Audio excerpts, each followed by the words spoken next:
So this as an example, like professional growth, what my career fits the goals I have for professional growth and advancement. So how satisfied are you on your growth and advancement? Of course, you're trying to answer whether it fits with your goal.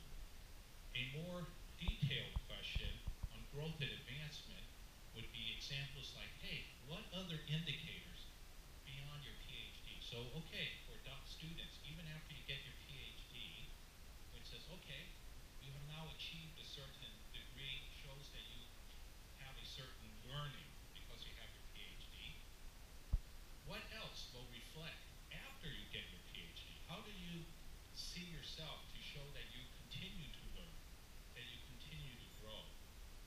As we all know, after you get your PhD, that doesn't mean you stop learning. You continue to learn. So what else will show you? You have to ask, how do I measure my own continual learning? We ask other growth. Maybe it's never too late. Even as a student, I ask some of my students or my new professors just joining my university. I just talked to one today, or last week when we were at a conference, and said, I know you're just starting as a brand new assistant professor, but do you think you might want to be administrator someday? Do you want to be a dean? Do you want to be president of the university? Then you need to do some other things. You have to start to learn other things you need to do besides working on publication and research. So we start to balance. So there's a lot of things to think about. For me, for recreation, do you want to be a world traveler? Do you think in the future you want to start gearing so that every year you at least travel to a few different places in the world so you can see the world? It's important to think about it and then to design your study. What else do you do? So there's a lot of stuff here. Okay. Now we can stop, but I'm not going. We'll have time afterwards. Maybe if people want to talk about what do you think? What's reasonable for how much teaching you do? How much number of courses? What do you think is a good publication record? What is the service you want to do for what we call the academy? Like here, do you do service to help out this conference? Do you do service in other conferences? What about your service to your university? Faculty Senate, different universities representing the faculty. I'm currently, again, second time, I'm the president of University of Houston's Faculty Senate. I'm the only person ever to be elected twice at the university. So why do I do that? I spend so much time doing that, so why? And you don't get a lot of money, too. You just do it, so why? But I meet with the president all the time. And then the service. Do you do service to the community? Do you do nonprofit? Do you consult? And then there's other tactics, too. What do we do? How do you manage your resources? So as a professor, as we all know, once you become a professor, and many of you, what's your strategy for maintaining how many doctoral students? How do you work with other professors in your department? How do you manage at the different levels, your department chair, your dean, your university? What about your connection with the whole research academy? And then besides the whole professional, how do you manage family? How do you manage making sure you have time for your own personal hobbies? Do you do that? Or do you have no time to do your own hobbies? And also, how do you get money from the government?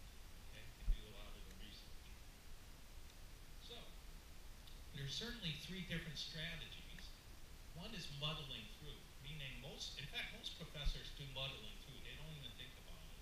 It just sort of, okay, every now and then they just come up and muddle. Muddle means sort of just, well, see what happens, Means ends analysis with a SWOT analysis, right? So you figure out your strengths and weaknesses, etc. And you look at the ends and you figure out the means to get there.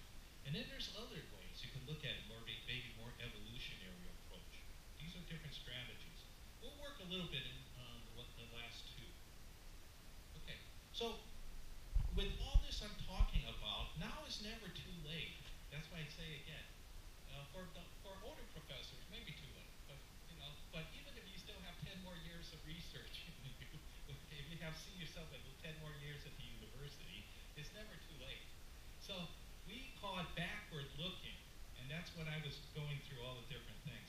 So we say, okay, imagine you are now much older and you are now retired. How do you evaluate your career? How do you say, oh, that was a good career. I did a good job. So can you imagine, you're just sitting at home and grandchildren come to talk to you, great grandchildren. Okay, so how how do you evaluate yourself? How do you say, oh, I did good, I did good? And we use the story. What is your ideal narrative? Ideal narrative is how you write your story. You say you have a very good career. How do you write maybe one or two paragraphs? Ideal, the best that you can imagine when you are. So it's good to think about it, to imagine when you're much older and then thinking back that you're satisfied with your life. You're satisfied with what you have done, with what you have accomplished. So what are you doing? Think about what you are doing. So that's what I asked. A lot of times it's funny. I was just talking to my daughter. My younger daughter's with me. She's still in university. She doesn't want to listen. I said, you should think about this. Now, for me, when I was younger, too, I said, it's an opposite. I already was thinking, when I was already a doctoral student, okay, getting my degree, and this was in Michigan, 35 years ago, okay, I was there. And at the time, I was already thinking, how am I going to be when I'm old and retired? I did. So I said, one thing I would like, because I enjoy good wine, I imagined that I should actually be able to open very expensive French wine. And I thought, okay, how do I make sure I have that? So I started to buy some good wines, the real good ones that can last. So I already now have, so back then it's cheaper, much cheaper. So I buy French Bordeaux, the top ones. So those of you who know wine will know that some of the good ones are Chateau Mouton Rothschild, Chateau Lafite. Okay? I have those. I bought it. Back then it's only $10 to $20 a bottle. So I have a couple cases of each one, different years. I have 82, 1980, 83. And now I can't buy it. It's too expensive. But I can now open and I drink. Not only that, when you open 30-year-old bottle of wine that you store, really good. So it's so good. But you must think ahead. Okay, you have to plan. So the key is the plan, right? The plan. So now is the time to think about how do you make sure your life is very comfortable when you're retired. Okay, so that's what I'm saying. What is the ideal narrative? Ideal narrative. What is the ideal story? Okay, now, I will take a moment, though. To get there, you must know your strengths and your weaknesses. And this is, a little bit, as they say, cheesy. It's kind of pop psychology, but it's still worth doing. So let's take a moment. Let's take a look at these words, and then you guys look at it, okay? We'll take a minute, and just count, check each one. So count how many of these words, you would say, yes, that's me. Or maybe your friends will say, yeah, that's you, okay? So can you imagine, for example, that would you say that, yes, the word quit, that describes you, that you are quit. I don't know how good the word is, if you understand that, how good you are as quit. Or maybe would you agree that your friends would describe you as quit? Or how about something like this, competitive? Would you say, yes, I'm very competitive? If you say yes, then check one. So check each one of those words. You put a check if you say yes. That I would say that's who I am. I think my older daughter definitely very competitive, very strong-willed. I don't know about inspiring, so I would not check that. Action-oriented, maybe not. Determined, yes, check. So go down and check each one you think is you. Okay, then write them and think about how many, because I want you to keep track of how many you have a check for this first section. Okay, you understand what I'm doing? That's why I keep talking. I give you a long time to look. So do you want to put a check? Yes. Little check mark. Next it. Yes, I'm quit. Yes, I would describe myself as confident. persuasive.